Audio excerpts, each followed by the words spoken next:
पिशाच। हेलो दोस्तों, अगर आप हमारे चैनल पर नए हैं तो प्लीज़ चैनल को सब्सक्राइब कर लें। आज मैं आपको एक सच्ची घटना सुनाने जा रहा हूँ जो विनेश के पिता भवन के साथ घटी थी। भवन बिजली विभाग में कर्मचारी का काम करता था और भवन भूतिया जगहों पर घूमने जाया करता था और पारलौकिक शक्तियों को ललकारता था। विनेश के पिता तांत्रिकों और अघोरियों से मस्ती भी किया करते थे। भवन की सारी मस्ती उस दिन निकल गई जब उनका पाला एक खून चूसने वाले सनकी पिशाच से पड़ा। हुआ ऐसा था कि दिवाली के अगले दिन पड़ने वाली काली चौदसी के दिन भवन नौकरी पर जा रहा था। उन्होंने देखा कि चौराहे पर किसी ने पानी से गोल घेरा बनाया हुआ है और उसमें नींबू मेवा के पेड़े और लाल कपड़ा रखा हुआ है। भवन ने सारा कुछ उठा लिया और ऑफिस में ले जाकर वह सब कुछ टेबल पर रख दिया और नाश्ता मंगाकर वह नज़र उतारने वाला नींबू और पेड़े को नाश्ते में खा गया और लाल कपड़े से मुंह साफ करके उसे गटर में फेंक दिया।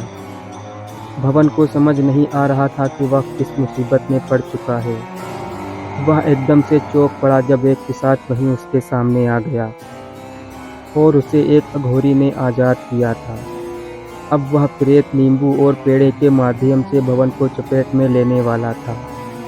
जैसे जैसे दिन बीतने लगा भवन का सिर भारी होने लगा और दोपहर के 12 बजते ही उन्हें खून की उल्टियाँ हुई। सारे ऑफिस कर्मी यह देखकर चौंक गए और तुरंत भवन को अस्पताल ले जाना पड़ा। डॉक्टर ने उन्हें ग्लूकोज तो लगा दिया, पर पिशाच नाम की बीमारी को भला डॉक्टर कैसे भगा पाता। रात 12 बजे से पिशाच ने तांडव करना शुरू किया। भवन के पेट को कभी फुला देता तो कभी अंदर कर देता, कभी उनके सामने आकर नाचता तो कभी उन्हें काटने लगता, कभी उसका गला पकड़ता तो कभी उनके कपड़े फाड़ देता।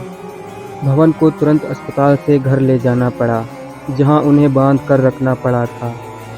मेरे दोस्त के पिता को ऐसी हालत देखकर बहुत दुख हुआ था। उनकी ऐसी दशा 3 महीने तक रही।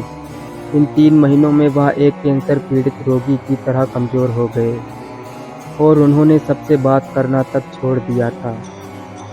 उनके घर वालों ने भवन को ठीक करने में कोई कसर नहीं छोड़ी।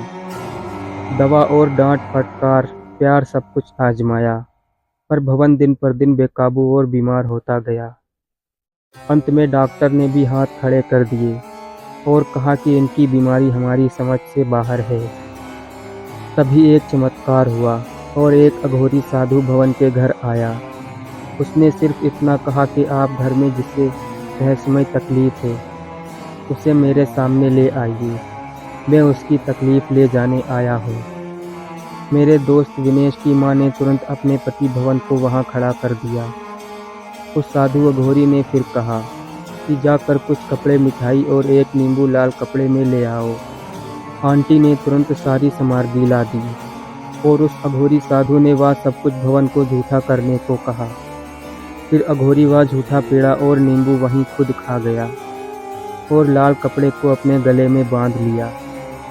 फिर एक पानी लोटा उसने भवन के सिर पर घुमाकर वही खुद पी गया और वहां से चला गया।